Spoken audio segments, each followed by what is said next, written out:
and do not necessarily reflect the views of the Nevis Broadcasting Company Limited or its advertisers.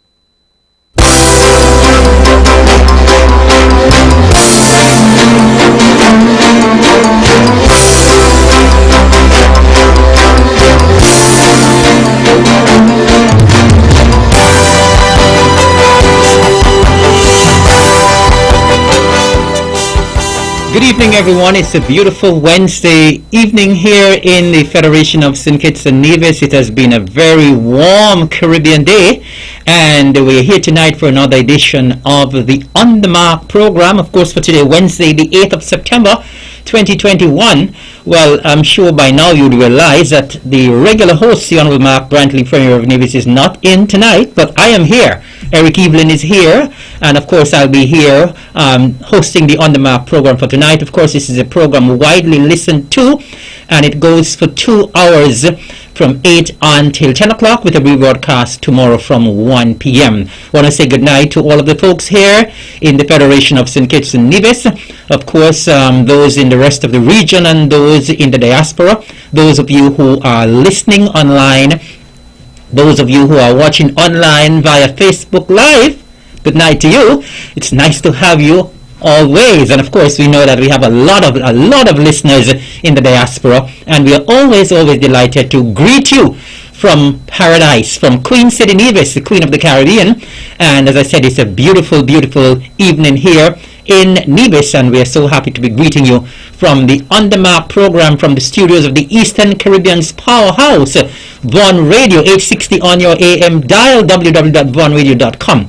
And we are so happy that you have decided to join us, and we're asking you to be with us for the entire 2 hours from 8 until 10 o'clock. As I said, it's the most widely listened to show in St. Kitts and Nevis, I believe in the region and throughout the world as well. And I'm sure you realize that I'm wearing my mask tonight, and once I'm wearing my mask, it means that I have company, and I'll be having two guests on the show tonight. One guest will be on for the first hour, and then I'll have a second guest for the second hour. And so we have a lot of information for you tonight, lots to share with you, and so we're asking you to keep that dial set, stay logged on to the Eastern Caribbean's powerhouse, where only the best will do. And of course, only the best will do. On the Mark, the best show on the planet. All right, once again, thank you for joining us, and good evening to you. We normally start with some housekeeping matters, and I'm going to do just that. I want to extend some birthday greetings to a few folks. Well, at least I know of two persons in my constituency who are celebrating today. That's Conrad Monks Huggins up there in Rollins Village. Monks, I hope you've had a wonderful time so far today. Knowing you, I know you would have had a good time. And Mrs. Marilyn Truss over there in Portugal, you're celebrating today as well. So very happy birthday to both of you. If there's anyone else celebrating today, I'm sure a lot of other persons are celebrating. Hope you've had a wonderful day so far. Continue to enjoy what's left of your special day. And I want to extend some belated birthday greetings to a sweet, smiling, beautiful young lady by the name of Marsha Dixon. Celebrated a birthday yesterday, Marsha. I know that you had a whale of a time on your birthday yesterday, and I believe you're still celebrating. And up in hard times, we have Mr. Ivan Freeman, who celebrated his 80th birthday on Monday. And I'm happy that I was there to make the presentation to Mr. Freeman. And I want to say good night to you, and I know that you would have had a wonderful day. Compliments to your lovely wife and your children and the grandchildren and the great-grandchildren, not looking anything close to 80. But a belated birthday greeting to you, Mr. Freeman, up there in hard times. And we'll change gears a bit now and send out some condolences to those of you who are in the bereaved column. We want to say first condolences to the Freeman family up there in Rollins. They would have lost Carmen, and she would have been laid to rest this past Saturday. And we want to say good night and condolences as well to the Liebert family up there in Morning Star. You would have lost a stalwart in Mrs. Violet Liebert a couple of weeks ago, and she'll be laid to rest this coming Saturday right there at the St. George's Anglican Church in Gingerland Saturday morning. We also want to greet the Williams and the Claxton families, of course, on the sudden passing of Ronice. Of course, Ronice would have been employed with the Human Resources Department in the Nevis Island Administration, a lovely young lady, and we had her untimely passing there on Sunday night that sent shockwaves all across Nevis. And so we want to say a special good night to her mom, Janice, and her dad and the rest of her siblings, and of course to her grandmother Marjorie Claxon and the rest of the family there in Matchmans. I know this must be a very, very difficult time for you to have lost her in her bloom, and we want to say condolences. I know it's difficult, but God is in the midst. And of course we want to say good night and condolences as well to the Dorr family here in Bath Village. They would have lost Wilson Dorr some time back as well. So for those of you who are grieving, we say condolences to you.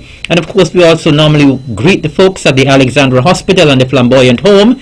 Those of you who are a little bit under the weather, trust that you'll be feeling much better very soon. And if, of course, if you're at home as well and you're not feeling so well, we greet you and trust that you will be feeling much better for the coming days. Now, as we move away from that, let us talk a little bit about what the COVID situation is like in the Federation of St. Kitts and Nevis. And of course we know that we've been going through this pandemic for about a year and a half now, and every Wednesday when Premier Brantley is here, he speaks at length about the COVID-19 situation in the Federation of St. Kitts and Nevis, specifically what's happening in Nevis.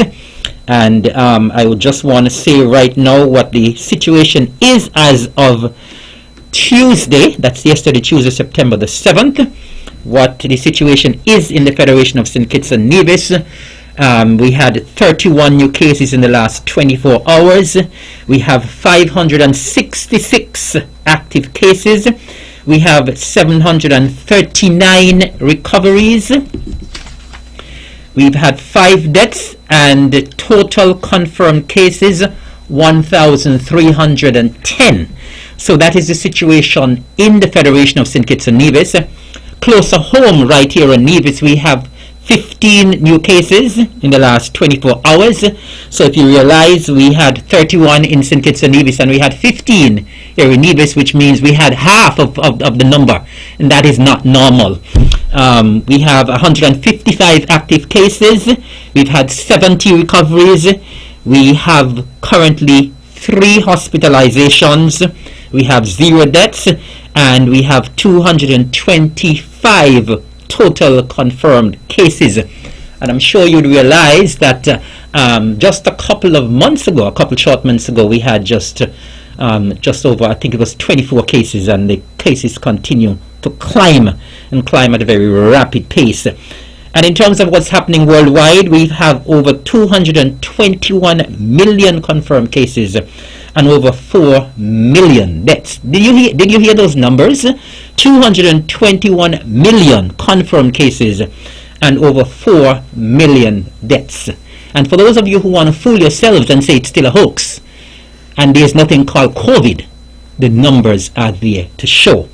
In terms of our vaccination rate here in St. Kitts and Nevis, so far we've had 74.5% of the adult population that have taken the first dose, and we've had 66.3% of the adult population that is fully vaccinated. And let me just congratulate those of you who would have been responsible and taken that very important decision to get yourselves vaccinated. And of course we now have in our possession the Pfizer vaccine that could be used to vaccinate children from 18 years and up, and the rate for the children vaccinated so far, 2.8%. So let me just repeat that quickly. 74.5% taken first dose, 66.3% fully vaccinated, and 2.8% of children. And as I said, I want to congratulate the persons who have been so responsible. And I just want to, I cannot be as eloquent as the Honorable Mark Brantley in asking and begging people to vaccinate. But we are asking you, of course, we have seen the consequences of what takes place when people do not vaccinate and when people are irresponsible. And so we're asking, I'm going to join the Premier tonight, I'm going to borrow his words and asking persons in Nevis, in the Federation, wherever you are, You might be in some other part of the world and you haven't taken that important decision, that responsible decision yet to get yourselves vaccinated. We are asking you to kindly do so. It's the best weapon we have to fight this monster called COVID-19. COVID-19 has affected every country in the world, every aspect of life. And that is something that we cannot turn a blind eye to. And so we're asking persons, as I said, our rate is, I think, by far the best in the Caribbean, but we still can do better. And so we're asking persons who have not made that decision yet, persons who are delaying, for most people who are delaying for no good reason, we're asking you to please reconsider. You've been asking for more time. You've been asking for more time to do your research. You can do your research. The information is there. The science is there to suggest that vaccination, apart from the other measures that we will take in terms of hand washing and sanitizing, vaccination is the weapon, the best weapon to fight COVID-19. And so I'm asking you from this rostrum, we are begging you, especially for those of you who have people in your care, to kindly make the responsible decision to get vaccinated and let us get back to some sense of normalcy here in Nevis and in the Federation of St. Kitts and Nevis. I'm going to move quickly along because, as I said, I have two guests tonight, and I just want to send out some congratulations to our 3 Division young cricketers who are currently in England, and they would have made it to the West Indies under-19 team. The team is currently in England playing a series of matches. Our 3 divisions would have made it to the team are Onaje Amri, Anderson Amadan, and Colin Bowen Tuckett. And of course we know that these 3 divisions, as well as 2 others, Jaden Carmichael and Akadianto Willett, they were in Antigua for a series of matches. And these 3 were fortunate to make the final 18 to travel to England. They have played 3 matches so far. They have lost the first 2. They have won the one, by all reports, they won the one that they played today. I didn't get the details of the match for today, but the 2 previous matches, our own Anderson Amadan would have done very well in both matches. I think he would have top scored in the first match with 33, and then he would have followed up with 27 in the second game. And in the second game we had Amri, who took 2 for 42. And so our young division cricketers continue to do well. Let us continue to wish them well. Hope they will continue to focus, and hope they'll continue to do us proud. And as we speak of our young sports personalities, our young sportsmen and women, let's turn our attention a little bit to football now, where I want to congratulate Kenya Virgo, Adelisi Gracia, Angelique Newton, and Brianna Miranda. And they would have made it to the under-14 national football female team, as well as Jamal Lewis and Chris Brown, who were part of the under-15 national football team. And they traveled to the Dominican Republic to participate in the Caribbean Football Union tournament that was held there from the 22nd to the 30th of August. And of course we want to congratulate Miss Yulinda Warner and Leroy Paris from Nevis, who will be part of the Federation's official delegation, the delegation of officials that traveled to the Dominican Republic as well to officiate in that tournament. Of course, we are very happy when our young people shine and when our young people perform. And I want to say that the performance that we are seeing from our young cricketers, our young footballers, I think is in part because of the fantastic development program that is run by my Department of Sports. So I want to big up my Department of Sports as well. The director, Mr. Claxton, and his entire team for the development programs that they run in the primary as well as the secondary schools, and the programs are definitely paying dividends. We're seeing our young sportsmen and women shining, and not only shining here on Nevis, but making it on the regional scene and also on the international scene as well. And let us continue to support our young people when they do well. In the mood to congratulate, so I also have to congratulate Mr. Winston Crook, who traveled to Japan, all the way to Japan, halfway around the world to Japan.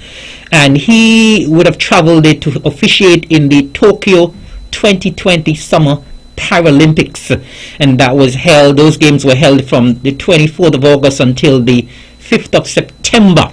And of course, those of you who are not familiar with the Paralympics, those are the games that are held for our special athletes with disabilities.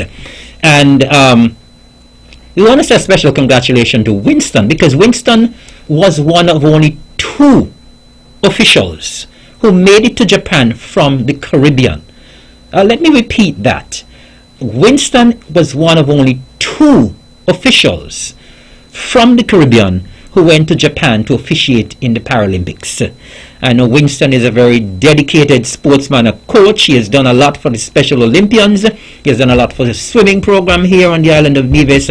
And we are very proud of you, Winston, that you would have been selected to go to Japan to officiate in the Paralympics.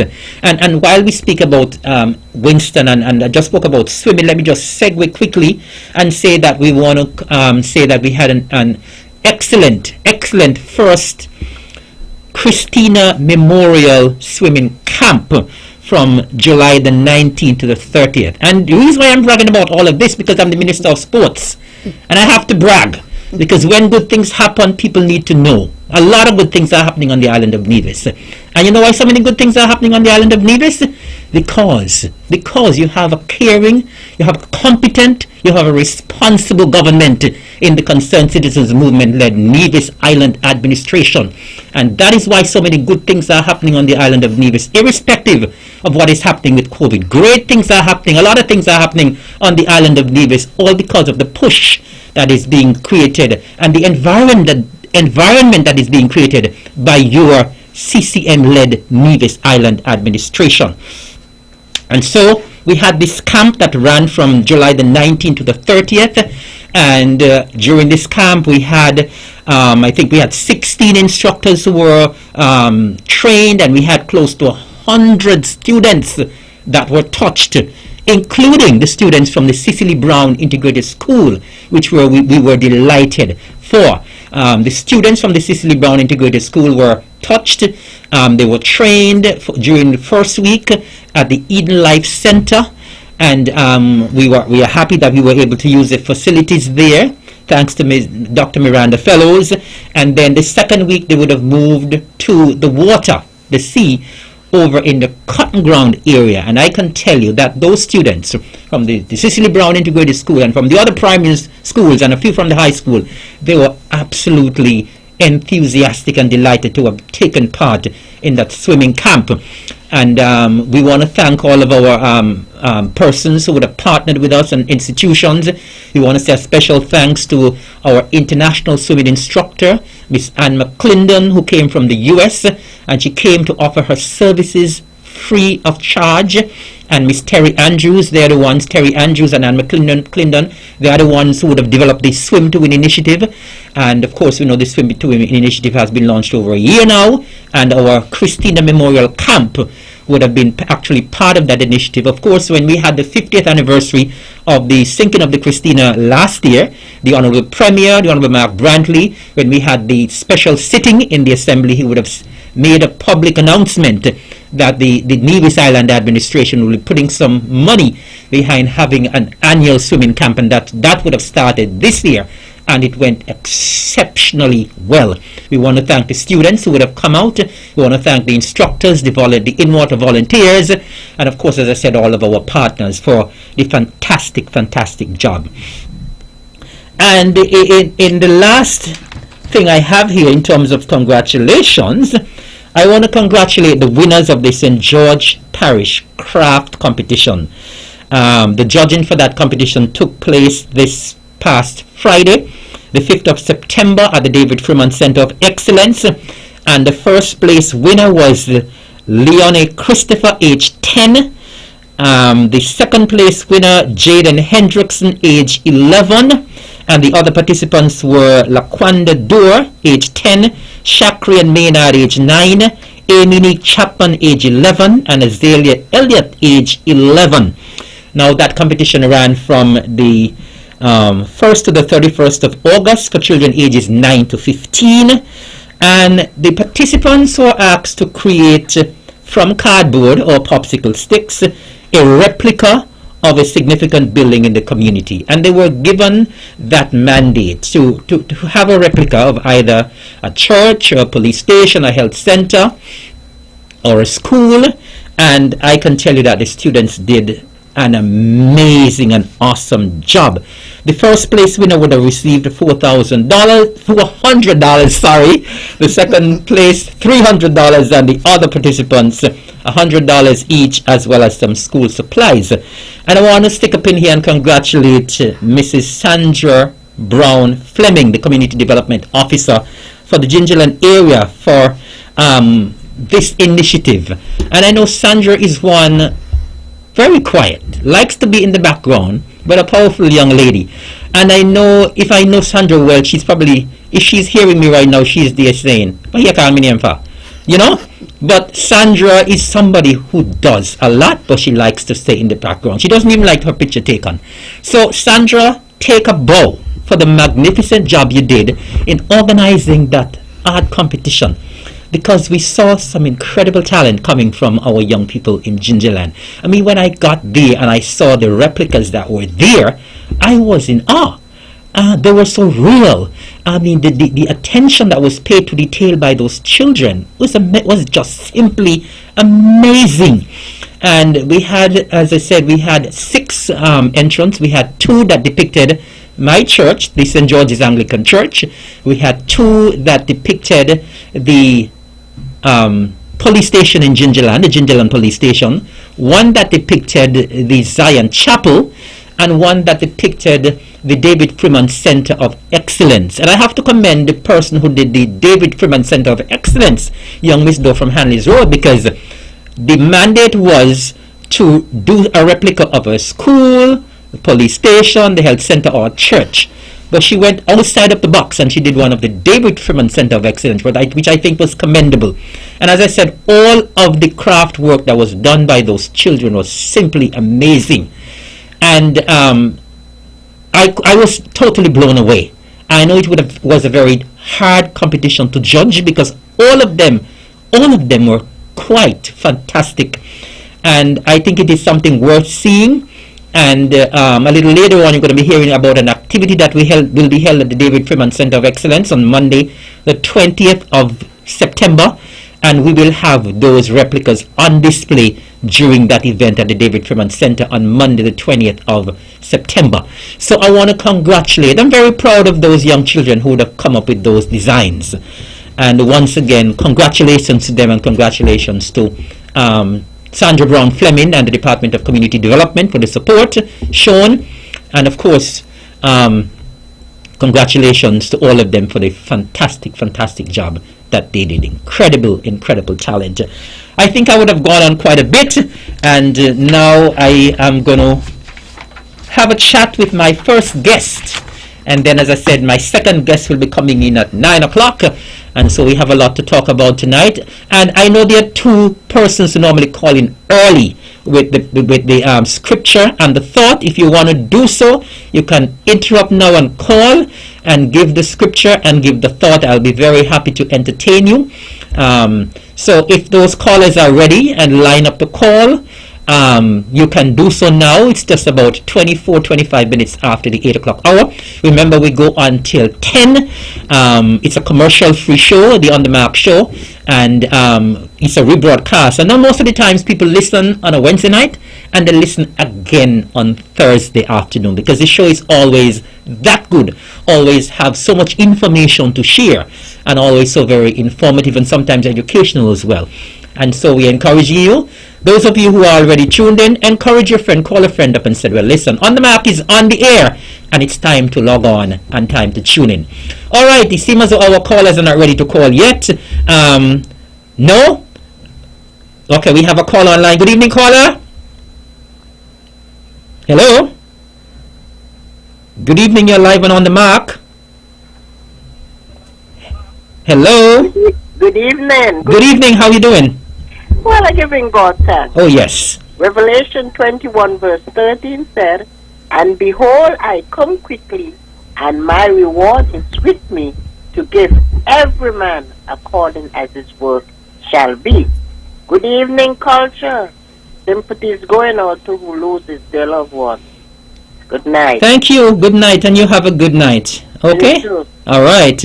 Do we have our other call online yet? No? All right. We're going to go to our first guest tonight, and I'm going to ask the guest to introduce herself. Well, good evening. The Federation of St. Kitts and Nevis, the whole of the Eastern Caribbean, and wherever the On The Mark show is aired. My name is Agnola Hendrickson, and I am the owner and the founder of Agnola Productions, which is a performing arts company that will be debuting on Friday, September 10th at 7:30 in a pay-per-view event right here in beautiful Queen City, Nevis. Thank you very much, Agnola. And Agnola, I'm sure many persons may not be aware of who you are. So you just said that you're the owner of Agnola Productions. So maybe you need to let the general public know, the listening public know, those who are viewing on Facebook, who Agnola Hendrickson is. Well, Agnola Hendrickson was born right here in Queen City, Nevis. Went to Zion School. Then went to the Gingerland Secondary School, and who migrated to America for about 3 decades. So I am a daughter of the soil, not a stranger. I am back now, and I wanted to come back and start my career, or I should say my production career, right here in Nevis. Normally when people go to the US or to England, people migrate, they hardly want to come back. Why did you decide to come back to Nevis? Well, first of all, there's no place on earth like Nevis. I mean, Nevis is just beautiful. And after I had my experience in New York and I knew what I wanted to do, I wanted to start it here, because whatever happens to Agnola and Agnola Production by extension, I want everyone to know that I was born in beautiful Queen City, Nevis, and I want here to be the place where I start that journey. Okay, tell us a little bit more about Agnola Productions. Okay, Agnola Productions is a performing arts company. We specialize in new and hidden talent. There are those people who they know they can act, but they don't really have the opportunity. So Agnola Productions is going to be able to give people like that an opportunity to showcase their talent. So we are asking that if you have a talent, whether it's dancing, acting, you play a special instrument, that you go to our website, which is www.agnolaproductions.com. There is a contact us button, and you can just leave your information there, and we will contact you once you let us know who you are and what your gifts are. I'm a little bit curious though. Why the arts? Well, the arts is something that I was interested in since I was maybe year high. I got into the arts by watching this incredible icon from Nevis called Mr. David Freeman, who the David Freeman Center of Excellence is named after. When I was a little girl, he used to come to our house every Christmas. My dad seems to always draw the arts, whether it was the Giant Despair or whatever it was. They always came to our house. But this David Freeman seemed to have been my dad's favorite, so he was always there. So I grew up watching David Freeman, and I never before saw anyone who had so much joy in what they do and did it with so much passion and affected so many lives. And watching him, that's where my love was born for what he did, because whenever he performed, it's like he would just go into a different realm, but it was so infectious in a good way that it affected everyone around him in a positive way. So that's where my love for the arts was born. Then I discovered I love writing. I went to America. I did acting for more than 20 years. So it's something that I enjoy immensely, and I'm looking forward not only to do a little bit of it here, but having the opportunity to teach it, what I've learned in America, to the next generation that's here in Nevis. Tell us a little bit about some of the acting that you would have done in the U.S. Well, I did a lot of plays, mostly, no movies, a lot of comedy, a lot of drama, and they built that foundation that I was looking for in getting my foot basically in the door of learning how to do it. Not only did I learn how to act, I also learned the business of acting, which is the discipline that comes with it and the stick-to-itiveness that comes with it. And so I was trained to do the job in the best way possible, because I was trained at this theater called the Brooklyn Tabernacle Drama Theater Company, and everything they did was in excellence. So that's the crux of my training. So based on that, I would like to transfer that kind of training to the people here in St. Kitts Nevis. Okay, so stick a pin. We have a caller online. Good evening, caller. Hello. Hey, good evening, Mr. Evelyn. How are you doing, sir? I'm doing pretty well. And what about you? I am doing pretty good myself. Okay. I just want to say good night to the good people of Nevis. Yes. Raleigh and Gingerland, to be exact. And, you know, it amazes me to hear you speaking about the David Truman Center. Yes. And, you know, I'm so glad that you guys, you know, did something for David Truman so at least can be standout. Because just the other day I was looking at him, you know, on the on my tablet when they were playing all the different masquerade troupe and the string band and everything, and it amazes me.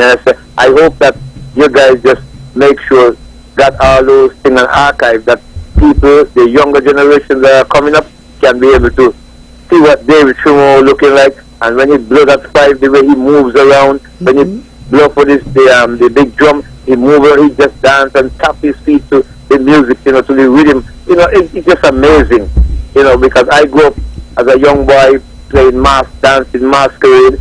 Now I'm old now. I didn't know you used to dance masquerade. I never see you dancing masquerade. Yeah, I danced. Well, you know, Raleigh masquerade hardly go to Hanley's Road because of Hanley's Road masquerade when you have. Because Hanley's Road masquerade was better, right? I was in Mr. Grayson time. You know, Hanley's Road masquerade was better, right?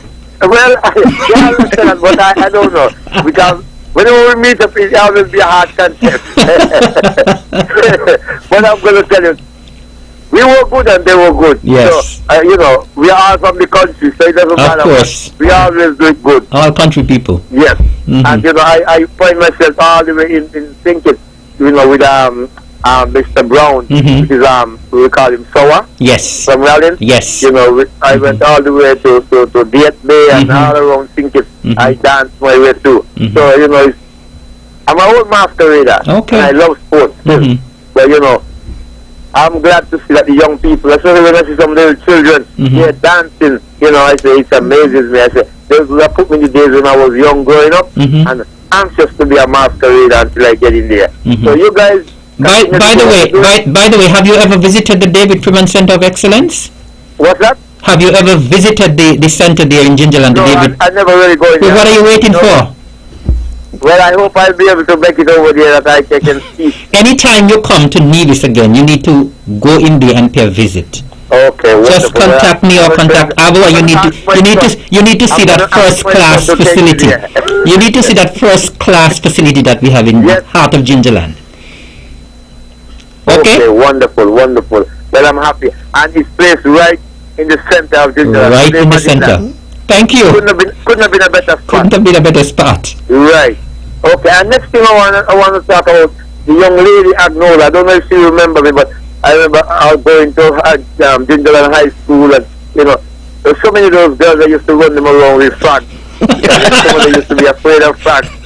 You know, it's amazing. I don't know if she's one of those kind of guys that used to freeze when you see me coming with a frog in a brown paper bag.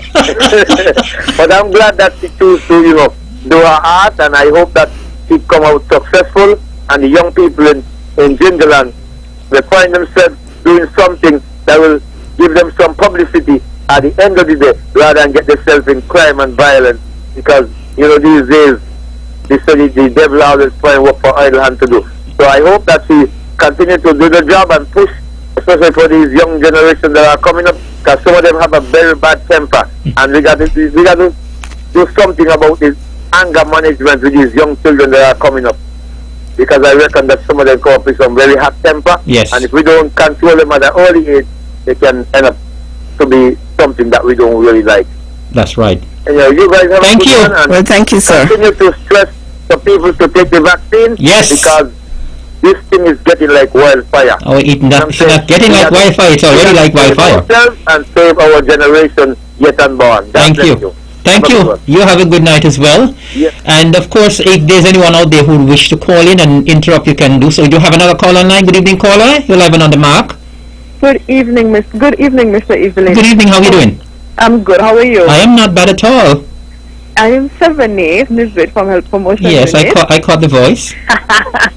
I just wanted to know if you'd permit me to just remind the listeners about the walk. On Well, you're already on. All right, thank you. Mhm. So I just wanted to remind persons that Saturday is Caribbean Wellness Day, and we're having our walk, our annual walk. The walk starts at 5:30. We have our warm up. We Mhm. move off at 6. The route is on the beginning of the Yachtsman's Grill Mhm. entrance. We go via the main road to Charlestown, Mhm. and we end at the Villa Ground. Mhm. So we're encouraging persons to come out and walk with us. The whole purpose of Caribbean Wellness Day is to bring awareness to non-communicable diseases. Yes. And so we are encouraging persons to come with us. We're going to have a few prizes. We're going to have prizes for the youngest persons. So persons are encouraged to register their children as well. Okay. The oldest person who walked and the person that came in first, etc. And persons can register via our Facebook page, Okay. HPU, and Thank- the link is on the page, or they can call our office. Okay. Thank you so Thank much. you so much. All right. Have a good night. You too. And we're going to get back to our guest here. Agnola, you're here because I believe you're here to promote something that's coming up very soon. So let's see what that event is. Okay, so this Friday night at 7:30 p.m., Agnola Productions debuts its pay-per-view event called The Best of Gingerland, Uniting Faith and Culture. Now, The Best of Gingerland is designed for David Freeman because in my eyes, he was the best of Gingerland, in my opinion. A lot of people may differ, but like I said, I grew up from a child watching David Freeman, so it's not the best of Gingerland, meaning the talent of the people who are in Gingerland. He is named the best of Gingerland by Agnola Productions, so that's the event we're going to be doing. In that event, we're going to have, it's a cultural show, and we're going to be honoring David Freeman, the string band, the big drum, anything that he did.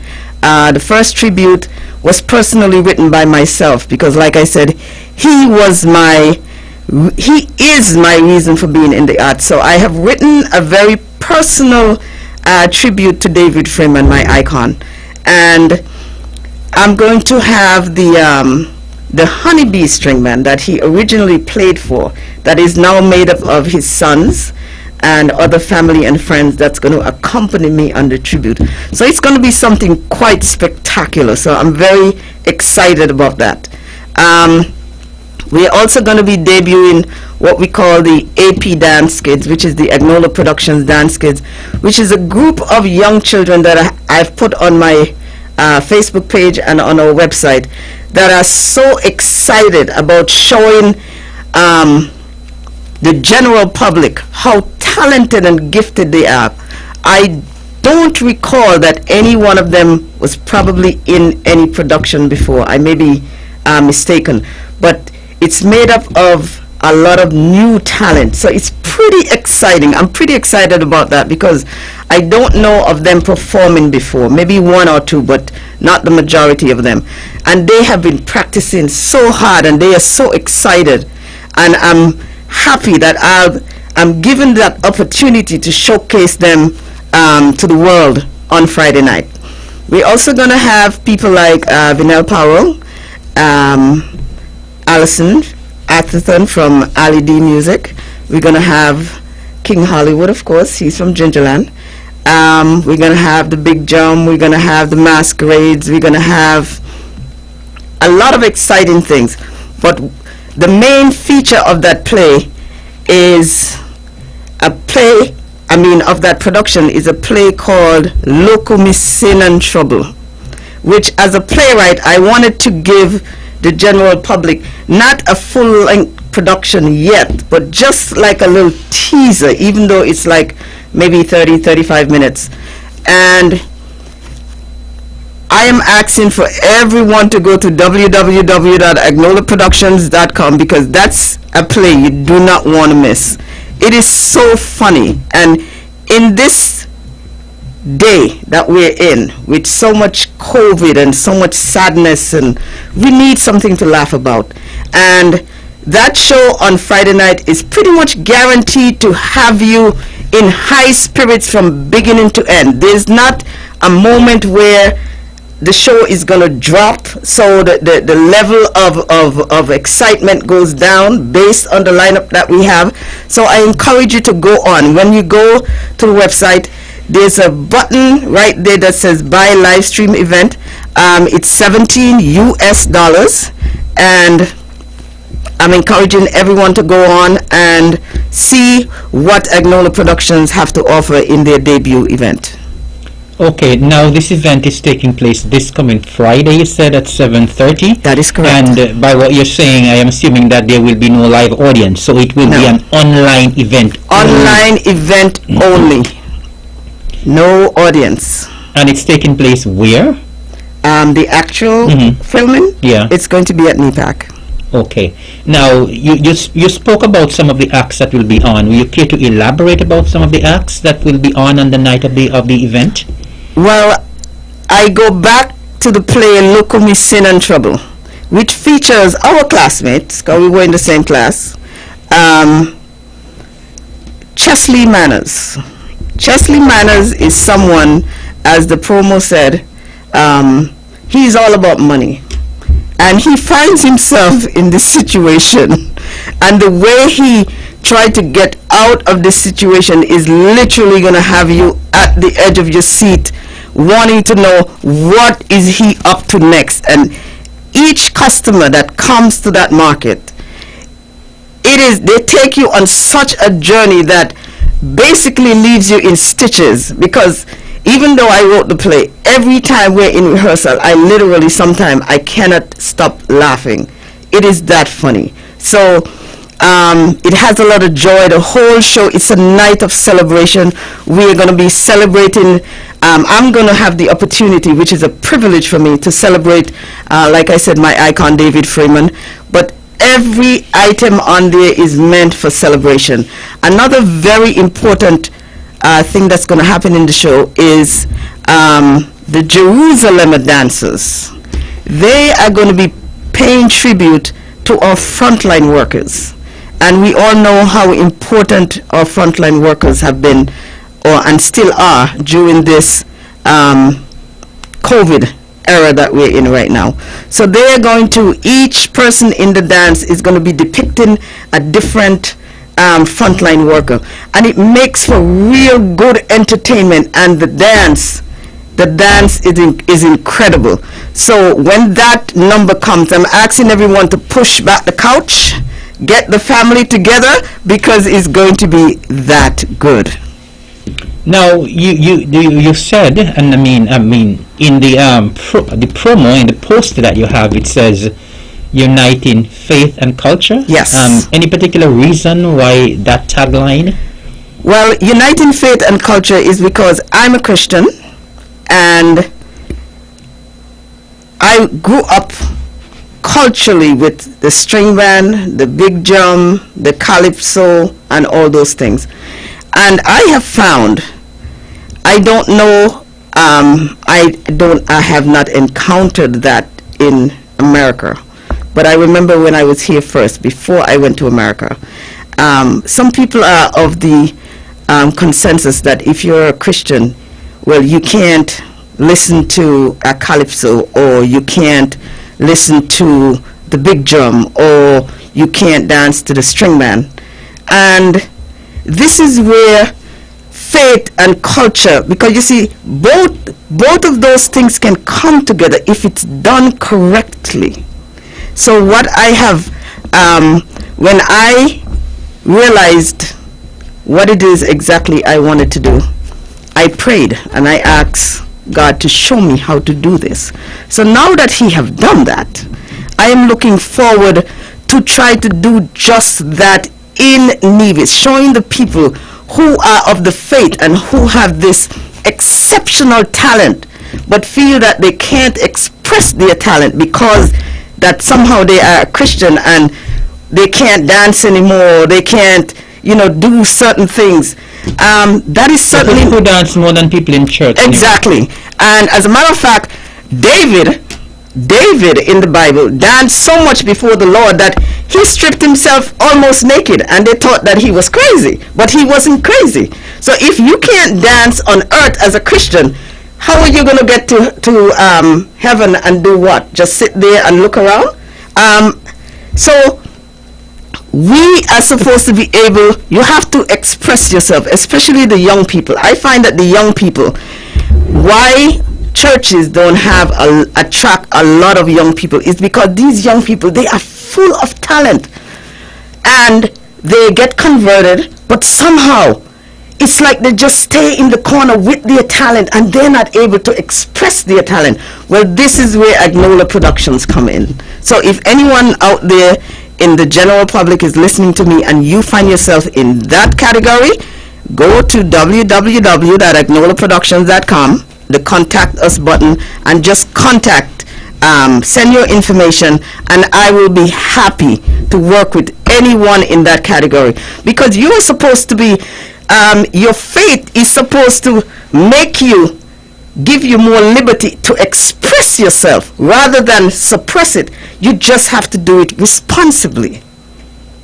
And that is what I hope to be able to teach the people that I encounter here and I have the privilege to work with. So you're basically saying that a lot of the persons who profess Christianity, they box themselves in a shell then?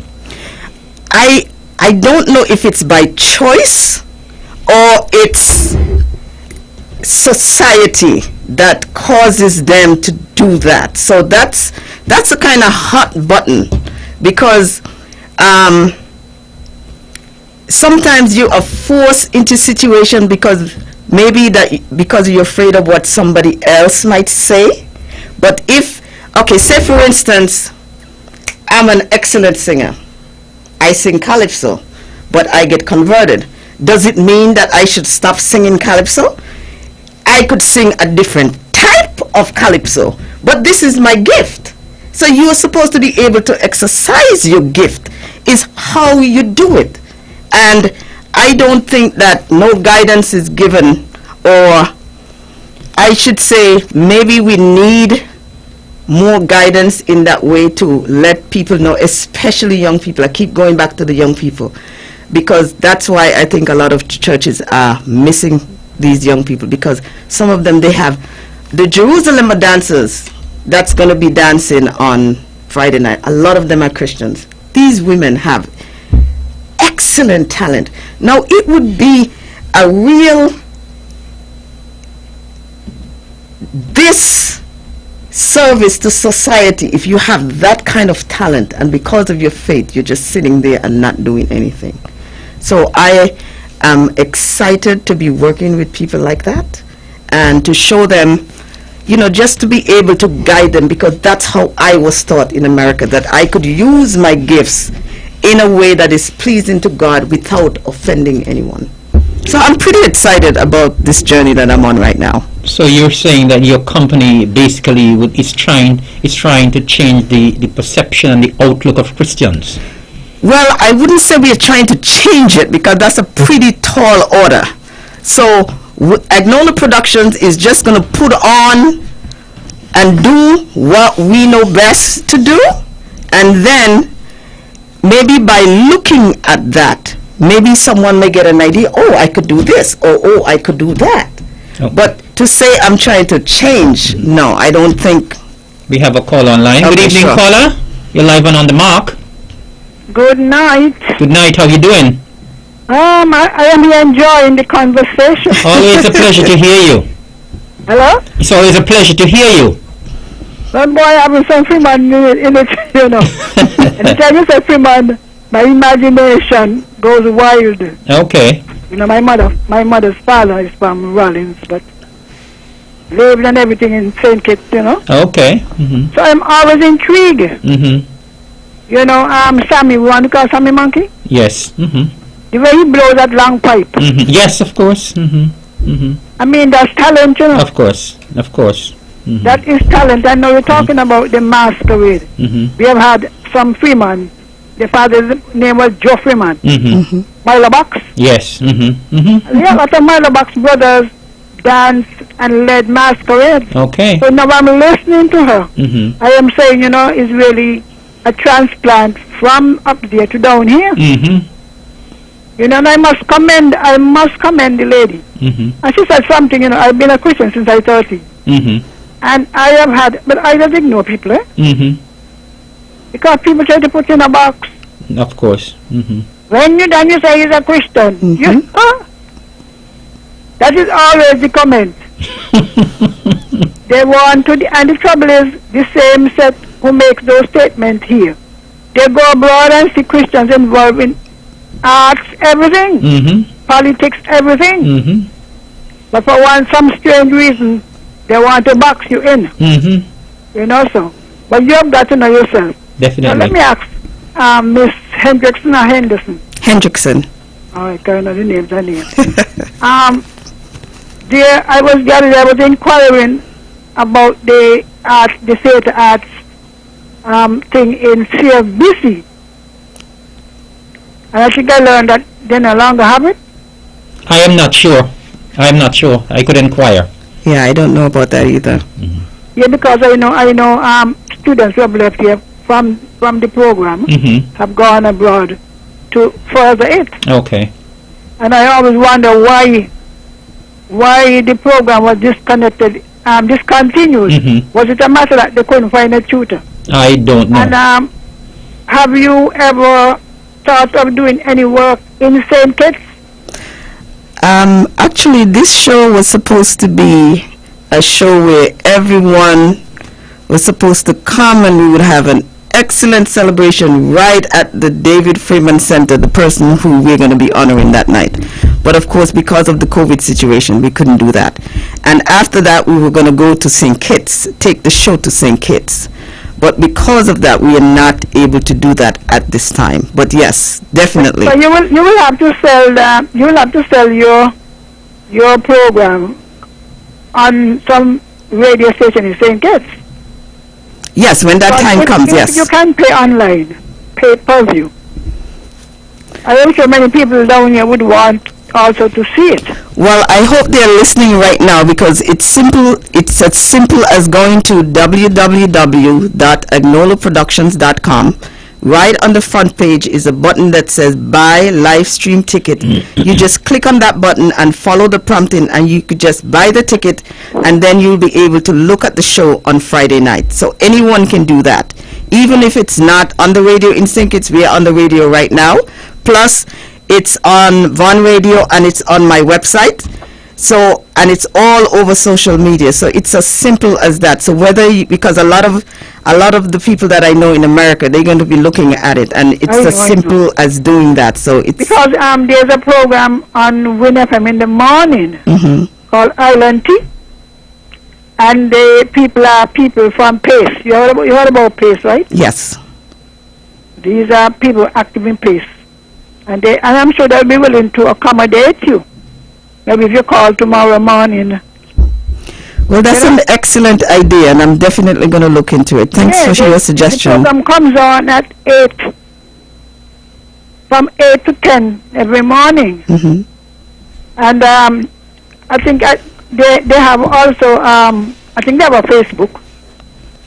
As Zimbali, you remember the name? Yes, I will remember that name. He he comes over to Nevis, and I think he's doing the lighting the system in Nevis for the cultural thing. Well, I can tell you this. I can tell you this much. Do you know Even who I'm talking about? Yes, I know. Yeah, I know. I see. Yeah. Mm-hmm. yeah, I can tell you The this guy much. says he comes over to Nevis to do like the Calypso show and do the virtual story. Yes. Yes. Mm-hmm. So I don't know if he's over there tonight. No. We're not having any function tonight. Huh? We're not having any function tonight.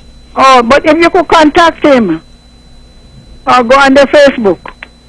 Okay, I will do that, but I just want you to know something. Even if I don't get to do it for this show, this is our debut show, and there'll be a lot more shows coming, so I will definitely have all those things in place going forward. Yeah. So I'm encouraging you to give it a try tomorrow morning. Yes, I will do that. And, all right then. Thank you. Thank you so much. I wish you all the best. Thank you. Thank you. Have a good night. Agnola, we are running out of time because we have another guest at 9 o'clock. I want you to remind the listening and the viewing public about the show that's coming up, how they can log on to get their online ticket, remind them of the price, remind them of your website. Okay, so the show again, it's called The Best of Gingerland, Uniting Faith and Culture. It's going to debut this Friday, September 10th at 7:30. It's a pay-per-view event only, no in-person audience, so it's strictly virtual. All you have to do to see this show is go to www.agnolaproductions.com. Right on the front page is a button that says Buy Live Stream Event, and you just follow exactly what they tell you to do there. Once you have paid, then they would send you a link where you could view the show. The show is $17 US dollars, and I think it's I wanted it to be that way because it's a debut show, and I wanted as much people as possible to be able to view it. So I think the fee is pretty reasonable, but it's going to be a night of entertainment from the first item to the last item. So I'm inviting everyone in the Federation of St. Kitts and Nevis and the Caribbean, and if you are anywhere where On the Mark show is aired and you live in St. Kitts or you're from anywhere in the Caribbean, to go on the website, buy a ticket, and get ready to have a party on Friday night at 7:30 p.m. Remind them of the website. The website again is www.agnolaproductions.com. All right. Well, sounds good. Well, of course, you heard it there from Miss Agnola Hendrickson of Agnola Productions. She'll be doing her debut production this coming Friday at 7:30. Remember, you cannot attend in person. You have to attend online, and it's at a cost of $17 US. And so you will have to go to the website and log in and get your link, and you'll be able to view once you would have paid. I also want to tell the general public that the Honorable Eric Evelyn, who is the Minister of Culture, he will be hosting that show as well. I wonder who that person is. I don't know. All right.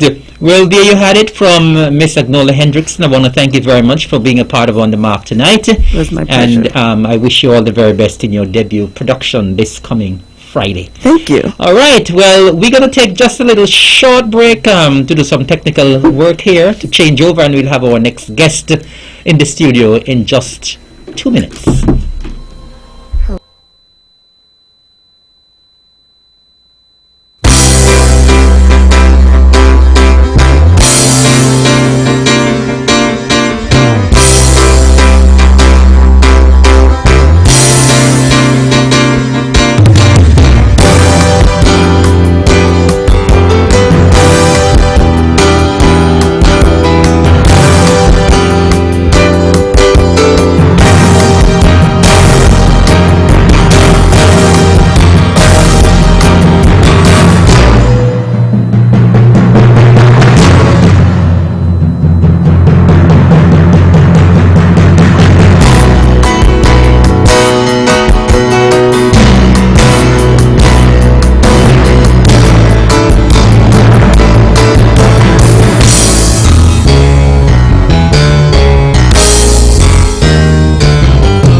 Welcome you back to the On the Mark program for today, Wednesday, the 8th of September 2021. Can't believe it's September so quickly.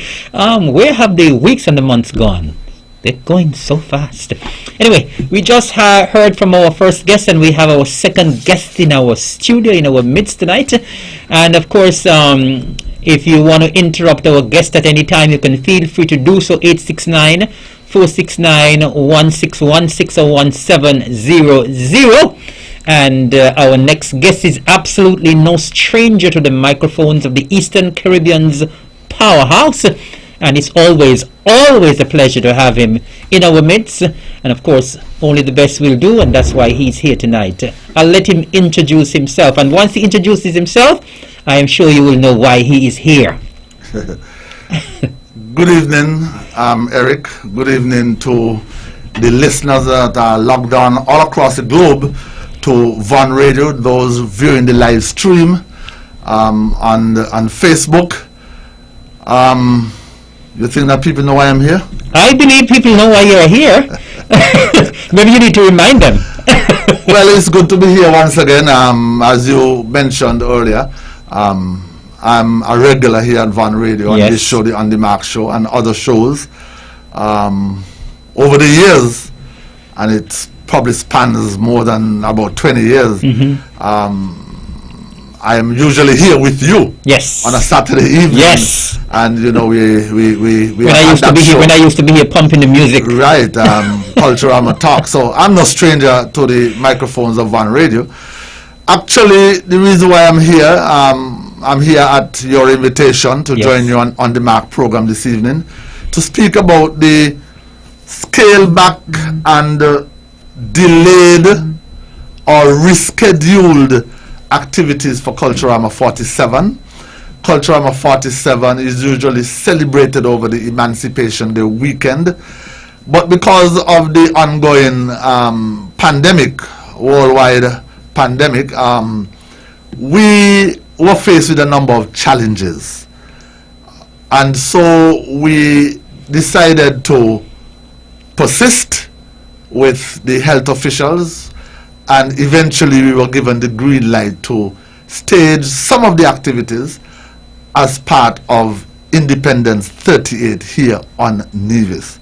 And so I think that in a nutshell, that is the reason why I am here this evening, to promote the remaining activities. We started already with some pre-warm-up activities, and the core activities take place next week. And so we are here to, you as the Minister of Culture, I as the Executive Director of the festival, Chairman of the festival, together, and don't make it sound as if it's going to be me alone, together we will be promoting the activities for the rescheduled Culturama 47 here on Nevis. Thank you very much, Avo. And of course, Avo is Mr. Culturama himself. And trust me, this gentleman is such a resourceful person. And I don't think we could have had a better person as the executive director and the chairman of Culturama, because he has done such an amazing and tremendous job over the years. And Abo is just so experienced in hosting Culturama and organizing Culturama, that you can just put things in his hands and they will be done. And as Abo mentioned, we would have had our challenges, but he would have persisted. And I think I would have mentioned it here on the last time that we were here, Abo, and I'm going to mention it again, that because of the persistence of Abo, and because of his quality of work, because of the excellent presentation that he would have made to the task force, a presentation that the task force members themselves say is the best they have ever received from anyone. And I want to tip my hat once again to you, Abo, for putting that presentation, for making that presentation to the task force. And because the presentation was so good, even though we are unable to have an audience at our events that we're having, they had absolutely no choice but to give us the permission to host the events virtually. Of course, it's Culturama 47, the virtual edition. Now, Abo, we have had a few events, and fortunately, I've been to all of them, and I will attend all of them, God spare life. Tell us what has been happening so far, and how have things been unfolding? Well, first, Eric, I must say that when the idea of Culturama 47 came up, because we now have access to two venues, three venues actually, the Cultural Village in Charlestown, the Cultural Complex in Charlestown, and the David Freeman Center of Excellence. We took an early decision to spread out the activities, to decentralize the Culturama activities. And so some of the activities were to be held at the David Freeman Center of Excellence, and the other activities would have been held at the two Charlestown venues, the Cultural Village and the Cultural Complex. When we got the green light to go ahead with the activities for the scaled back and delayed, rescheduled Culturama activities to the Independence Weekend, and we began to set up for the pre-activities. Let me stick a pin there and say we engaged the services of a production person this year, production manager, in the person of Mr. Kareem Herbert LL, a worker at the Nevis Cultural Development Foundation. And we said to Kareem LL, as the production manager, we want you to conceptualize the stage in terms of the decoration, conceptualize it. Let us see what you can come up with. And to my amazement, when I went to the David Freeman Center of Excellence, I was blown away. And immediately I called you and I said, Eric, where are you?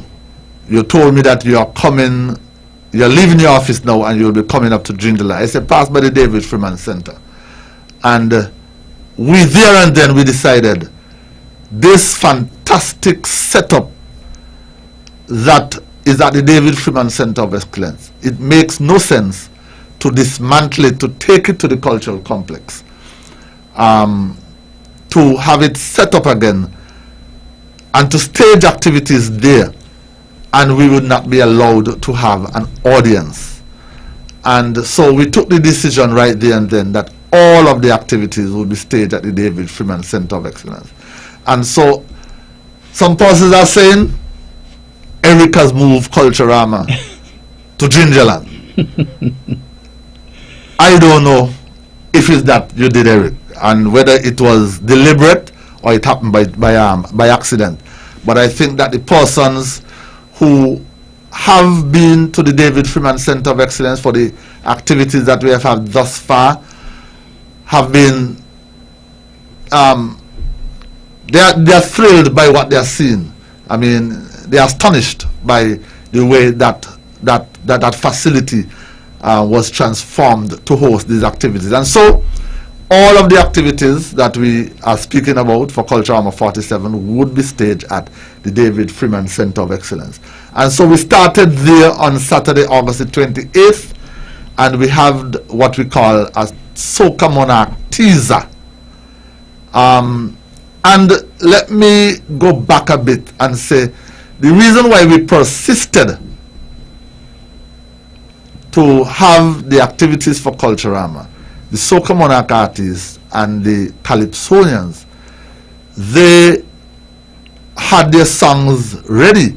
In fact, a few years ago, when I think it was 2013 or 2013, when the now Premier was the Minister of Culture, we offered an incentive to our Calypsonian and Soca Monarch artists to to get them to release their songs early, because over the years, persons were saying, "Boy, them songs come out late. We don't. There's no interest." And so we offered an incentive for first Calypso release and first Soca Monarch release, and also for the Calypsonians that would that release their songs in the month of May. And so May, Calypsonians had their songs released. Soca Monarch artists had their songs released. When we had the spike in the COVID, Calypsonians were asking, well, what's going to happen to our songs? Are we going to get a chance, an opportunity to perform our songs, Soca Monarch artists? But what are we going to do? We can't shelve these songs until next year because they're already out there on the radio station. They're already blasting and people are liking them. And I know you were under tremendous pressure. Tremendous pressure. And so I didn't envy you. And so we took the decision, come what may, we are going to have the Calypsonians and the Soca Monarch artists perform their songs. And so we persisted with the task force. We begged, we pleaded, we made several presentations, and in the end, the Calypsonians and the Soca Monarch artists, they were pleased, they were satisfied with our efforts. And so to come back now to the activities. And then I had to go to cabinet to beg as well. Exactly, exactly. So exactly. I think we worked as a team very well. Yes. And so on Saturday, August the 28th, we had at the David Freeman Center of Excellence a Soca Monarch teaser, where the Soca Monarch artists came out and they entertained the online audience that we had. Now, I must remind persons that Culturama 47 is being dubbed the virtual edition, which means that we do not have persons in attendance. The only persons that are in attendance are the performers, the technicians, the Culturama committee members, those sort of persons.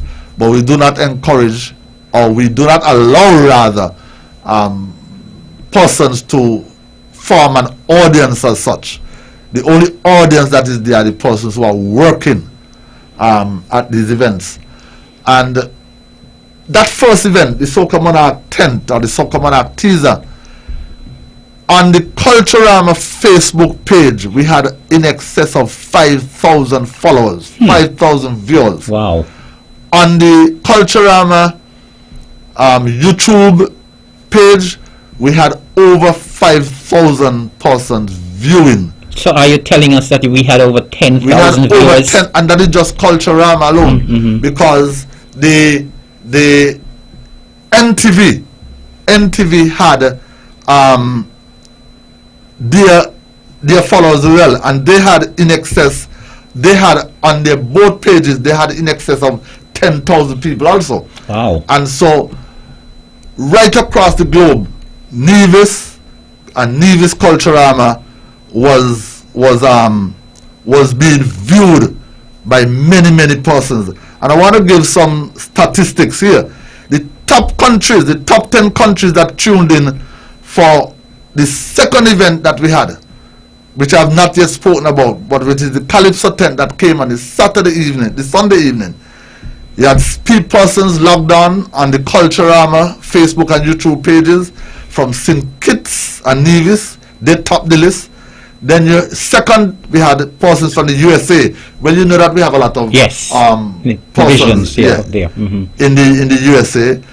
And then the third highest viewership came from the United Kingdom, England. We had people from St. Lucia who were logged on. People from Trinidad and Tobago, you and I's second home. Yes. Had people there logged on. Canada, Guyana, US Virgin Island, Dominica. And the music of our Calypsonian and Soca Monarch artists are being played in Dominica. The station manager of DBS and I get along very well, and whenever music is available, I send them to Dominica and they are being played on DBS radio. Fantastic. So hence the reason why I think that they are following what is happening on Nevis. And then last but not least, we had St. Martin. So we had a number of countries locked down. That is absolutely incredible, Abo. Fantastic. And some people are saying, boy, Abo, why you all accept that from the task force? Why y'all can't have nobody? Y'all can't make no money? Why you all accept that? Why you all don't tell the people them keep the thing? They don't understand promotion and marketing. Mm-hmm. This is going to do a whole wonders for Nevis. Yes. Persons who, for example, we have people here from Guyana and Canada. Let's say Dominica. We don't have a lot of Nevisians living in Dominica, 1 or 2, maybe, and Trinidad and St. Lucia. This is promotion for our little country. It could well for our tourism. And it goes. It goes. For our tourism, it speaks volume for our tourism. And so the following evening, Sunday the 29th, right back at the David Freeman Center of Excellence, we had the Senior Kaiso tent, and we had, let me go back to the Soca Monarch. Mm-hmm. We had 6 groovy Soca Monarch artists performing that night, mm-hmm. and we had 7 groovy soca artists performing that night, and we had 6 power soca monarch artists performing on that night. Now the following night, on Sunday, August the 29th, we had 14 of our Calypsonians performing at that Calypso tent. And I must tell you, Eric, those 2 nights, the soca and the Calypso, they were fantastic nights. More than fantastic. Persons were messaging me from the USA, Canada, England, saying, boy, we are up. Lisa Libert from right there market shop was telling me, I said, Lisa, why you don't go sleep? Lisa said, boy, about how I could go sleep when something is happening right there in market shop where I'm from. I have to stay up and look at it. Right? So persons were logged on. Persons were sending me positive comments, positive reviews about the quality of the band, the quality of the soca artists, the quality of the calypsos. And I think that those 2 events on that first weekend set the tone for what is to come in the upcoming days. Most definitely. And if I could just comment quickly on those 2 events as well. I was literally blown away as well from those 2 events in terms of the quality of the performances that you had from the soca artists as well as the Calypsonians. I was able to look at it, a little bit of it on stream as well, online, and the streaming was excellent as well. And what I really loved as well about those 2 nights is the way when each artist is finished, they came to the lounge and you interviewed them. They spoke a little bit about themselves, they spoke a little bit about the song, and it was a nice way to cut away from that performance and go into the next performance. So I found that was very effective, and it was an excellent way. And it shows that even though that you didn't have an on-stage MC, it didn't take away anything whatsoever from the show. And what I realized as well, because I was there for the first weekend, I was there for this past weekend, and sometimes when you're hearing that you're having a virtual event, you're wondering how the artists themselves are going to adapt to something like that. But even though there's no audience, the artists perform just as good or even better than if they were singing to an audience. And so they have adapted very well. And what I really love as well about what I experienced there for those 2 nights, those opening nights as well, because we were doing it virtually, because we were going online, it forces us to start the shows on time. It forces us to keep the shows tight, and it forces us not to have any drawn out shows. I was talking to you over the weekend, and I said COVID has taught us several things, and I'm hoping that we can learn and learn well, because even if we are past COVID and we have a huge audience again, we absolutely cannot go back to the days when shows start an hour late, when they're supposed to start 8 and they start 9 and start 9:30 and go until 2 and 3 in the morning. We absolutely cannot go back there, Abo. So I've been really very, very impressed with what I've seen there at the David Freeman Center of Excellence, and I have to say kudos to you and the entire technical team.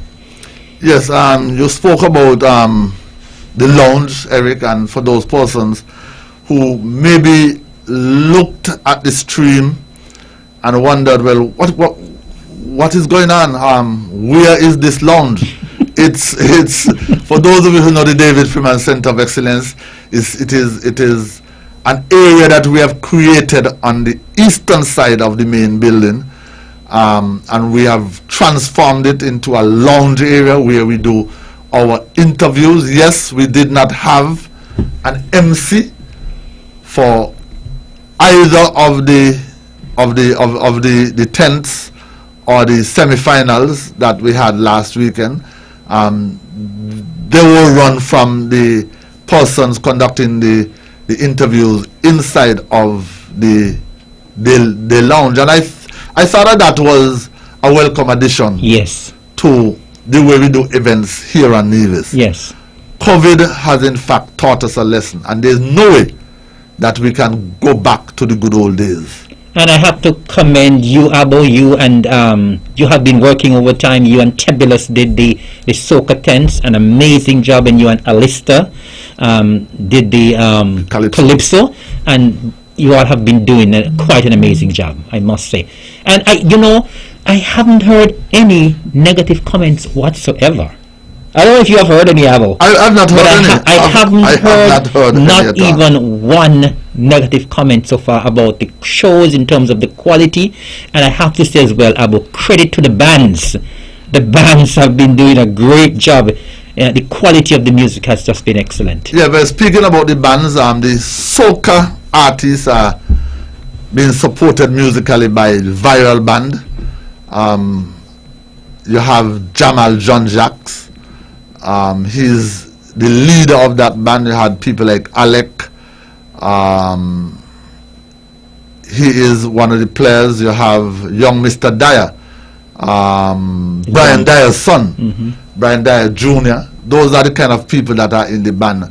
And you pointed out James. Right, James. You pointed him out to me this last Saturday. Yes. And so they are the ones that are providing the musical accompaniment for the soca monarch artists. And then for the Calypsonians, for the past 4 or 5 years, we have engaged the services of an all-star band comprising of musicians from across St. Kitts and Nevis. And if I could take a minute or two to highlight, it's a much bigger band than the soca monarch band. On brass, we have leader of the band, Nigel Numpy Williams. He played with the Police Brass, those of you who know the Police Brass of many years. He also led the Legends Band most recently. I think that he also plays with the Defense Force Band as well. He leads the Defense Force Band. Then we have his brother, Ringrove Williams, from Elimat and the GI's Brass fame, and then he went into the Brass, and later he formed the Grand Masters. Those two brothers are leading on trumpets, and then you have Owen Robertson trombone, you have David Hanley on tenor saxophone, and David is a musician of long standing. He played with many of the top musicians and Sinkis, Val Morris and all those guys. He played in the Legends bands for some time, and then you have Alex Condell on alto sax, coming out of the Grand Masters. Then in terms of the drum, we have Kirk Richards from Sinkits. He plays with the Grand Masters band for the Calypsonians and Sinkits. And bass, Clifford Isaac, coming out of Chapter 5, coming out of Mellotones, coming out of Jam Band.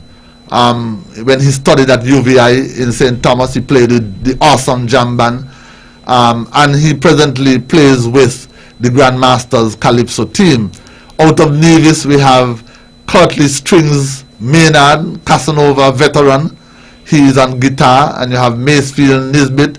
Macefield have played with a number by Dulcino, Eclipse, he played with ICs over the years. And so How about you have an encyclopedia in your head, man? Macefield is there. On the other keyboard, we have a guy from St. Kitts by the name of Anelto Wilkin. And so when you look at the composition of the band, wealth of experience a there. wealth of experience you have there. And then, of course, we have our backup singers, Deslyn Williams Johnson, who received formal training in music and vocal training from Edna Manley College right there in Jamaica when she studied. You have our reigning queen, still reigning, 2 years, Nyla Daniel, and we have Mr. Devon Cornelius making up the Culturama chorus backup singers. And so it's a well put together band. Both bands, the soca band led by Jamal, the calypso band led by Numpy, they have done an awesome job in terms of providing musical entertainment or backing for our soca monarch artists and also our calypsonians. Couldn't have been better. Let's just talk about what happened this past weekend now. Okay, this past weekend, well, we did not have enough persons registered in the soca competition to have a semi-finals. Usually, we would have had a city elimination. We would have eliminated. They would have done their submissions, and we would have listened. Have a panel of judges listen to the CDs and evaluate them. And then this last weekend was scheduled to be on Saturday night, the semi-finals.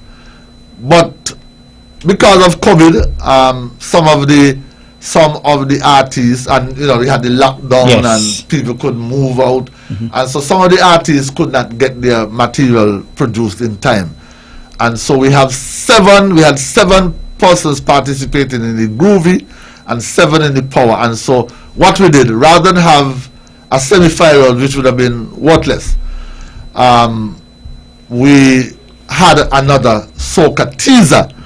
And during that soca teaser, what Tebulous decided to do was to have the artists, as soon as they are finished singing on stage, to come to the interview lounge and select their what do you call it? The position that they're singing, in which they'll be singing in. And when I saw that, I thought that was very clever. Yes. Very clever. Have it done right there so persons on the stream could see what is taking place.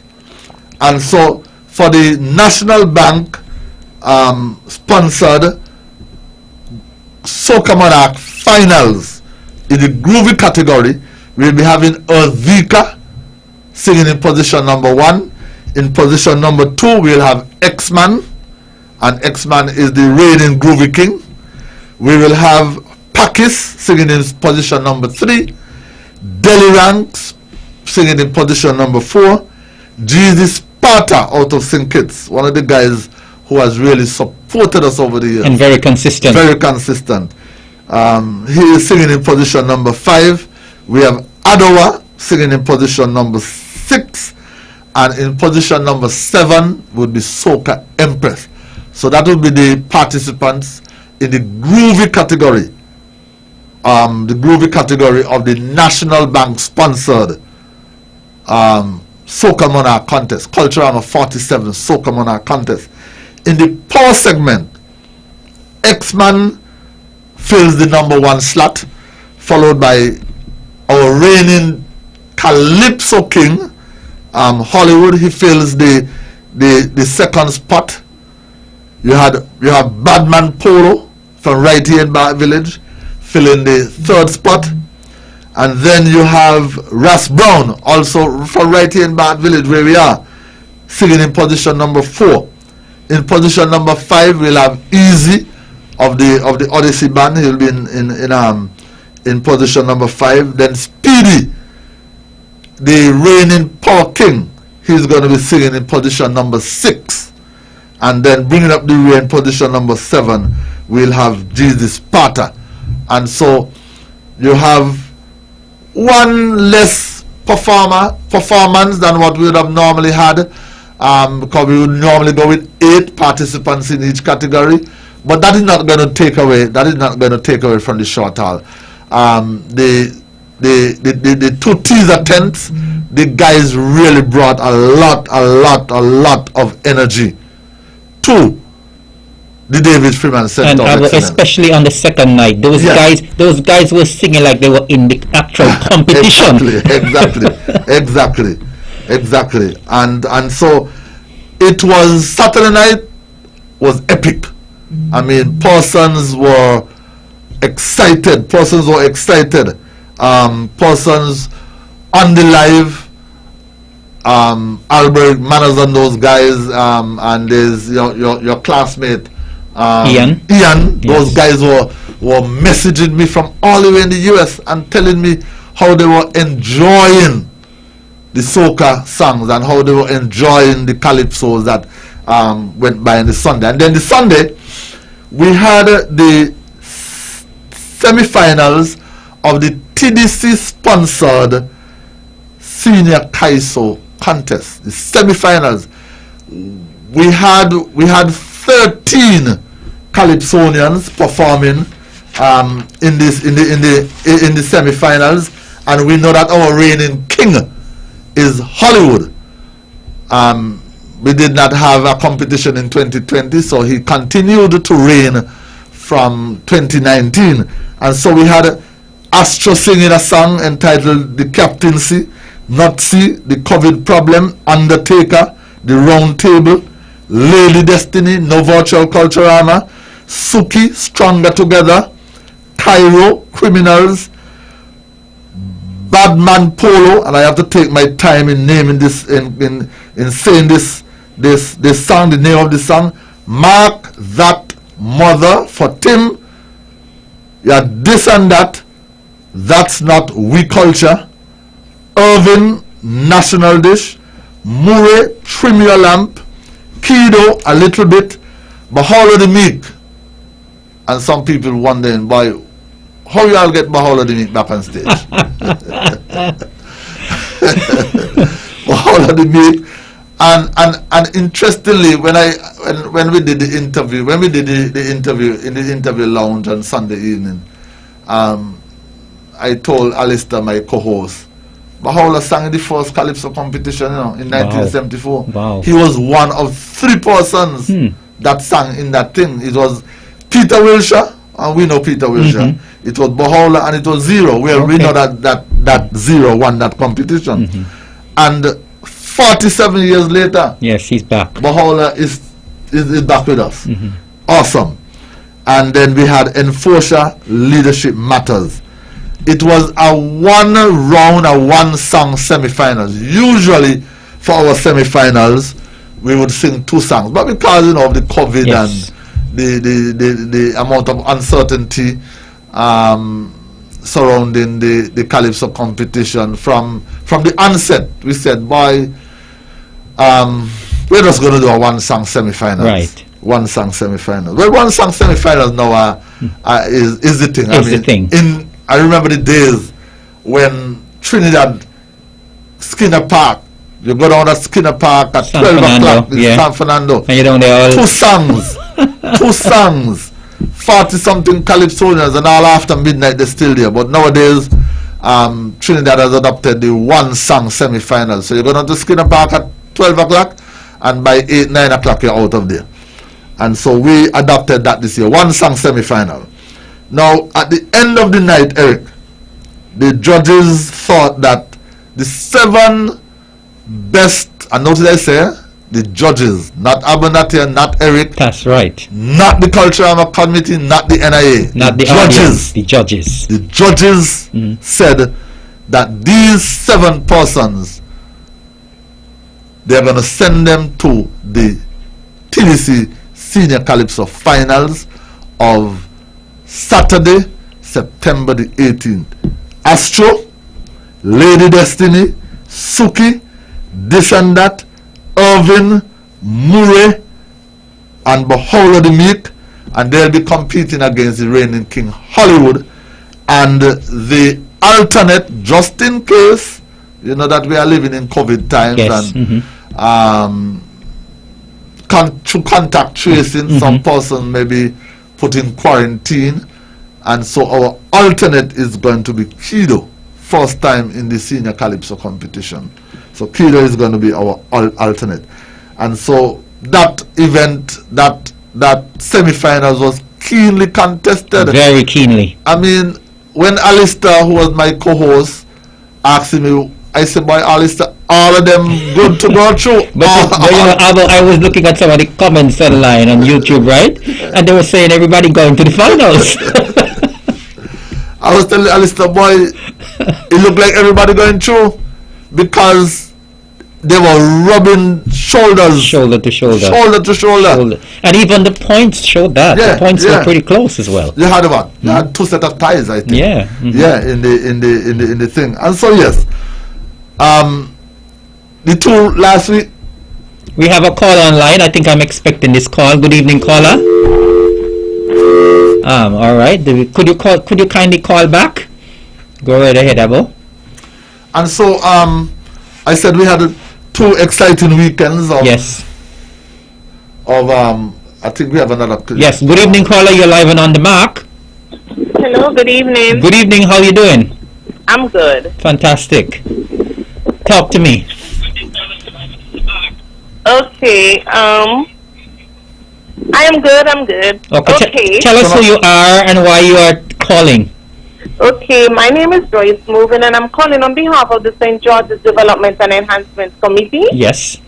to speak to the general public about an activity we are having in celebration of our independence Yes. this year. It is an activity that complements the Culturama activities, Yes. and it is called Exposition St. George. We do realize that activities are happening in St. George this year, so yes, Culturama is in St. George's, and I'm very proud to We say are that. all very proud of that. Okay, so we are having an activity called Exposition St. George. So what is Exposition St. George? It is just a display of the various talents and some persons in Gingerland. We know Gingerland is filled with talent, and that is a statement not to be disputed. And so we are trying to showcase some of these talents by having an exposition. Now, Exposition St. George is open to the general public to attend.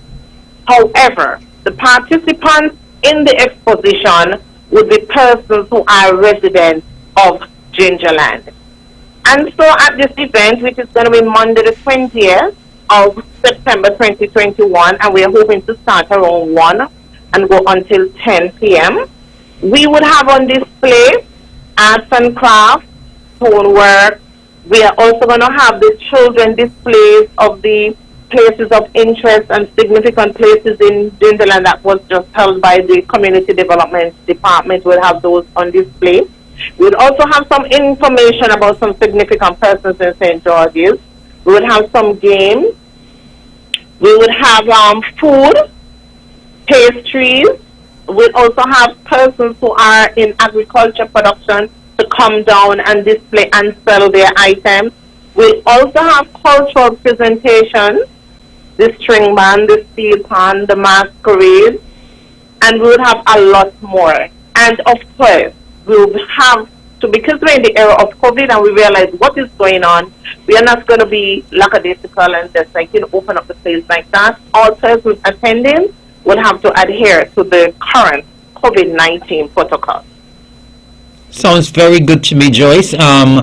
I know we are living in unprecedented times, but we believe that the David Freeman Center of Excellence is spacious enough for people to be socially distanced. So yes, that is so true. And we also understand that a lot of persons are COVID weary. Yes. We are so tired. We need something to, just for some relaxation. I'm not saying to relax and be, careless. Right. Be responsible still. To have that social atmosphere so persons can have a balance. Right. Because we have an overdose of COVID and honestly we are very tired, so we need something to relax us. And this day is designed to be a family affair. So you come out, you spend some time, enjoy the David Freeman Center of Excellence, because a lot of persons may not have been in there. Right. To enjoy the ambience, because, you would be able to interact at a safe distance. Yes. And enjoy some of what St. George's has to offer. I must dare say this is the first event we are putting on of this kind, and so we are hoping to have it grow Yes. from strength to strength. Also, part of it I did not say, we are hoping to showcase also the dressmaking persons, the tailors and those Seamstresses, clothing designers, yes. and we are hopeful that they would also have some persons come out and model their design. So, it's an advertisement for businesses, because we do understand we still want to promote local businesses, small business operators. So we're showcasing their talent, and we're saying, maybe on the day you may not have much sales, but it's an advertisement for your business as well. And people can come and buy as well, because as you indicated, there will be agricultural products there on sale, fruits and vegetables. There will be pastry, there will be cooked food, and we are asking persons to come and support. Be responsible in your actions. You can come, make sure you wear your mask. When you're coming in, your temperature will be taken. Your names will be taken. If we have to. Yeah, we'll be. So we are having an activity in a responsible environment. And a COVID compliant activity. COVID compliant. Everything is COVID compliant. Yes. And we want persons to come out, bring their children out. Just bring them out for an afternoon of fun, just to get even some fresh air. Right. And it's a public holiday, so people will be at home, and you won't have much to do. So we are asking you to come out and see what the business, that the entrepreneurs of Gingerland have to offer. Whether it's agricultural products, whether it's craft, whether it's dresses, whether it's pastry, whether it's food. We are trying to expose the entrepreneurs of Gingerland. Yes, and so we invite everyone to come on out. It's on Monday. Again, there's no school, there's no work.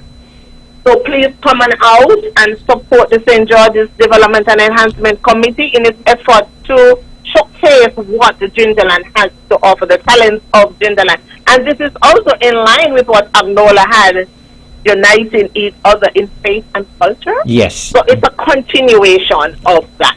Okay. And it complements the culture armor that we had to scale down significantly this year. Most So certainly. I'm extending this invitation on behalf of the St. George's Committee to all of Nevis to come on out and support this activity. Just pass to spend a few minutes just to see what we have.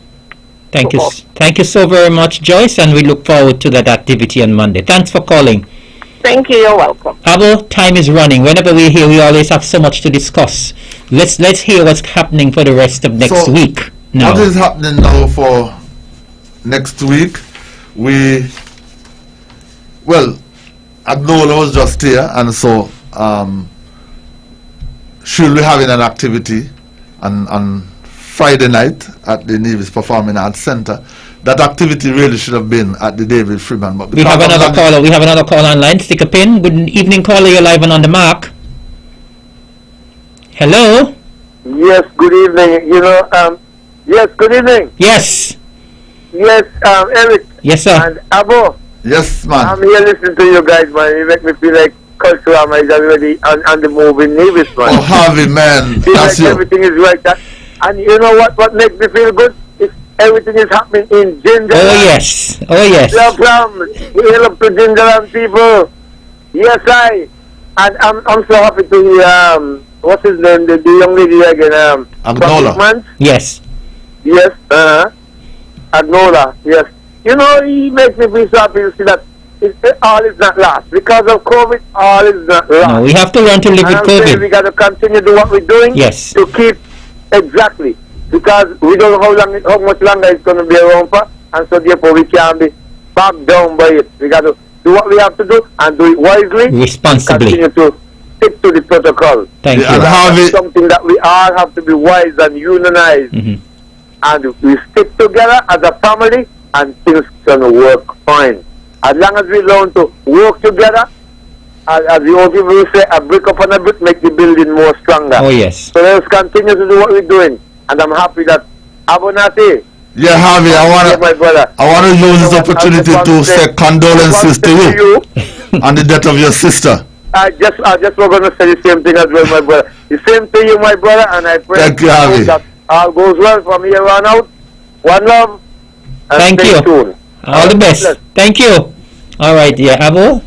Yes, and so we come back next week, Thursday, and we will be partnering with the Nevis Cultural Development Foundation for an event that has been dubbed Culture Pot, where we are going to be showcasing the culture of Nevis. I mean, in dance, in singing, you name it. Masquerade dancing, the clowns are going to be there, the sweet lemon is going to be there, steel bands, string bands, the big drum, they're going to be there. At the David Freeman Center of Excellence, we are going to be having a real culture pot celebration at that activity. Yes, so that's Thursday. That is Thursday. Mm-hmm. We have a call online. Good evening, caller. You're live and on the mark. Hello. Yes, sorry to call back again, but I'm gonna. Yeah, hello. Yes. Yeah, just here I'm gonna say sweet lemon. Sweet lemon, yes, sweet lemon is going to be there. Do you know that I guess I am the only one alive right now in St. Kitts and Nevis that played sweet lemon? What else you want to make your married lady Templeton and slide to break up when you pleaded the kid call? Oh Lord, have mercy. You know what I'm talking about. And then you got the one with the turtle. When you call the turtle, say turtle, and the turtle run over to the owner and not to the one who say he wants the turtle because the turtle belongs to him because he cut off the fin. But trust me, those are very good stuff that you guys are bringing back to the fore. And I say kudos to you guys. Thank you. I'm still a hero. Thank you. Next week Thursday is my birthday, so just imagine I'm standing strong. Oh, you're a hero. God bless you. Have a good Thank you. Okay, Thank you, Avi. Yes. So we have Culture Pot. We have Culture Pot on Thursday, the 16th National Heroes Day. Harvey's birthday. We're going to be having Culture Pot on that day. And then on Friday, the 17th, we will be having Poets in the Square. But it would not be Poets in the War Memorial Square, Eric. Mm-hmm. Because of the COVID. Mm-hmm. We are going to move Poets in the Square to Poets in the David Freeman Center. So it's going to be Poets at the David Freeman Center. We will have our top poets in St. Kitts and Nevis. They'll be coming together at the David Freeman Center of Excellence at midday, and they will be performing there live and in living color. I think there's going to be a theatre group out of St. Kitts. Can't recall the name of the group, but they're going to be coming over and they're going to be partnering with Clayton Huggins. And I must say thank you to Clayton Huggins. He has spearheaded Poets in the Square for a number of years. That event started, I think, in 2013 when Dr. Patricia Bartlett, chaired the Culturama Committee, and then she did it for a few years after she was not the chair, and then ever since Clayton has been doing it. And so I want to thank you, Clayton, for continuing that activity as part of the Culturama activities. And then in the evening, at 8 o'clock, at the David Freeman Center of Excellence, we have the National Bank sponsored Soca Monarch Finals. And then the following day, the following night, that is, September the 18th, we will have the TDC sponsored Senior Calypso competition right back there in the heart of Market Shop, the gateway to Rollins, where the man in who we named the center after David Freeman, right there.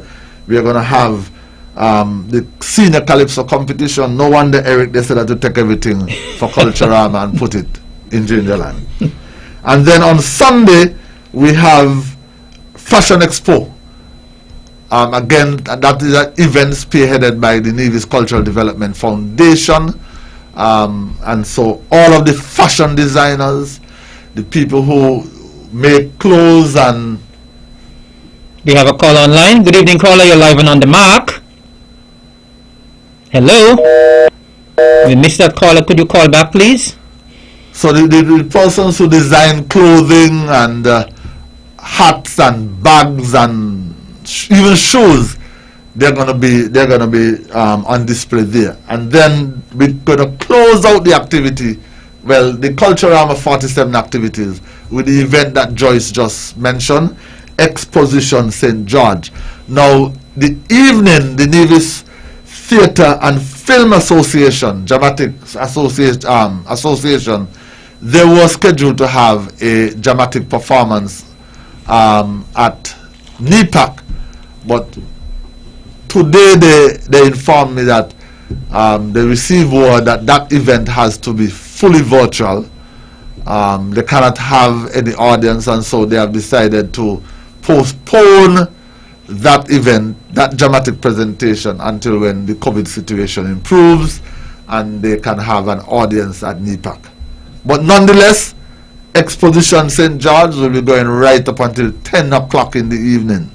So you'll not be missing out on any activities per se, because all the action, all of the activity is going to be right back there in the heart of Gingerland Market Shop with the St. George's Development and Enhancement Committee for Exposition St. George. And about you Market Shop is someplace that is dear to you and your family. Yeah. How do you feel that all of these activities, as I keep saying, right, when the history books are written, it would say that Culturama 47 was held in Gingerland. And that can't change. Can't change. Right? How do you feel as someone who Market Shop is so dear to? How do you feel about Eric, when we opened the David Freeman Center of Excellence, I said this, right at the exact spot where the David Freeman Center of Excellence is, that was I used to raise sheep, and that was my pasture. Later, my dad, the late Charles Brown, he farmed those lands, potato, cabbage, carrots, nuts. He farmed those lands, and so it brings a lot of memory when I step into the David Freeman Center of Excellence and know that those lands were in the possession of my father for many years, because the owner of those lands, Crony, when he was getting down, he told my father to take care of these lands for him. And whoever is in charge of the Nevis, the Nevis at that time was an island assembly, and they are ready for the land to hand them over the land. And so my father had possession of that land, cared for that land for ages, and it was even after his death is when the Nevis Island administration came to my mother, and they said, well, they understand, and so we handed over the lands to the Nevis Island administration. And so I'm proud to see that where I used to farm, my dad used to farm, and where I used to tie my sheep and look after my cows, that we have such a spanking facility right first there. Class facility. And Market Shop area, my dad operated that shop, Midway Grocery, for some 44 years. And so Market Shop is where I grew up. That is I know. That is my hometown, Market Shop. Not because I live just a few meters across the road. Market Shop is what I know. But we are running out of time. We have just another 5.5 minutes to go. Now, we have been saying all along that we have been streaming these events free of cost, and persons have been wondering in terms of the cost for the shows on Friday the 17th and Saturday the 18th, the Soca Monarch Finals, the National Bank Soca Monarch Finals, and the TDC Senior Calypso Finals.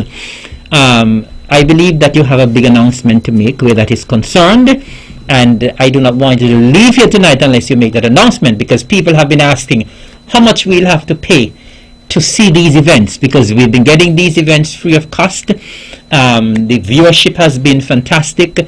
The quality of the music and the performances have been excellent. The streaming has been, the quality has been excellent as well. and so people want to know how much they will have to pay to view the finals on Friday and Saturday. Well, Eric, over the years, and I want to go back, the Nevis Culturama Committee has, and I would say in the Federation of Singers, we have pioneered the streaming of events free of cost. When other people's charging, we have streamed our events. I remember a few years ago, one Scotty Hanley commented on Facebook, and I think Scotty, if my memory serves me right, Scotty lives in California, and he posted on Facebook that, you know, he commended the Culturama Committee because he could come home from work, sit in his living room and look at what is happening in the sister island. You know, he being a Kittitian on the sister island Nevis, and he commended us for that. When we were planning Culturama 47, the idea was to have a pay-per-view of our two main shows. Well, three main shows, because at that time we were looking at doing the Mr. Cool and Miss Swimwear. We discussed it at the Culturama Committee level. Several prices were put forward. Eventually we decided, let's come up with a price that would involve 47 to coincide with Culturama 47. And so we said $14.47. Some people say, boy, that sounds crazy. But of course, you know, these events would have to be paid for via credit card. So 47 cents, you know, that comes off of your credit card. And I'm going to be honest with you, Eric, the support from the corporate community has been overwhelming. And yesterday I had a conference call with one company, and they said, boy, Abo, we coming on board, we want to give you a check. We want to give you a check tomorrow. The check should have been today, but I pushed it back to tomorrow. And we want you to be streaming these events free of cost, because it will increase your viewership and it will increase the mileage that we get as well. Just before I came here this evening, another company called and said, Abo, we have a check for you, but we don't want you to be streaming at a cost. We want you to be streaming free of cost. Let people enjoy the Culturama. Let people in the diaspora and people globally see what is happening in Nevis. We have this check for you, and work with us. And so you called me, and we discussed it. And so we are happy to report this evening that the remaining activities for Culturama 47 would be streamed free of cost. You wouldn't have to pay free of cost. You would not have to pay a single penny. No. Melissa can't believe it. No, I must say this.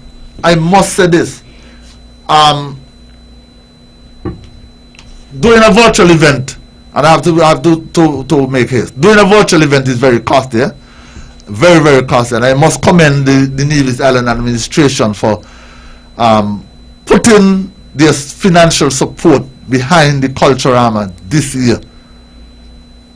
We're not going to have any gate receipts, but I want to make a pitch for other corporate sponsors out there to come on board. Yes. Earlier this week, I got a call from a financial institution in the heart of Charlestown. I have a check here for you. Come for it. Good. And so we are not getting the big lump sum that we are accustomed to in a regular Culturama. But as Bob Marley said, one cocoa full of a basket. Definitely. And our basket is being filled day by day. Definitely. And so we say once again, as we close out, the remaining activities, the Soca finals, the Calypso finals, will be streamed free of cost, free of charge. You don't have to pay a cent. It's our gift to you. Culturama gift to you for the virtual edition. And as I said, this is a caring, competent, responsive government. We're giving it to you free of cost. Abo, thank you very much. We want to thank Agnola as well for coming in. We want to thank you for viewing and for listening. It was indeed a pleasure. Have a good night, and of course, tune in again tomorrow at 1 o'clock for the repeat. Good night and God bless.